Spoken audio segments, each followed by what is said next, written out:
Hindi pa naalis ng DPWH ang mga harang sa ilang kalsada na kinumpuni nitong weekend. Kamustahin po natin ang daloy ng trapiko ngayong rush hour.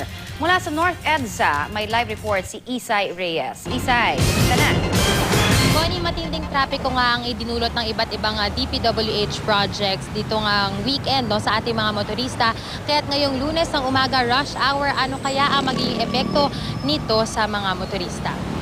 Naabutan pa naming inaalis ng mga tauhan ng DPWH ang kanilang mga ginawang pangharang. Hinahabol daw nila ang dagsa ng mga truck kaya binuksan na nila ito agad. May harang pa ang reblocking sites sa northbound ng EDSA bago umakyat ng Ortigas flyover.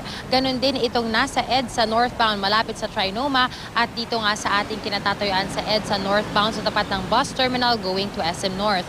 Bukod sa mga lugar na ito, mayroon ding ilang maikling parte ng EDSA ang may harang dahil sa mga sira sa kalsada na siyang nagiging sanhi rin ng trapiko. 12 ngayon Lunes ang deadline talaga. Maaga para kasi mamaya marami ng truck na dadaan kaya pinahaga natin habang kukunti pang mga sakay. Kasalukuyan nagpupulap na yung mga equipment namin.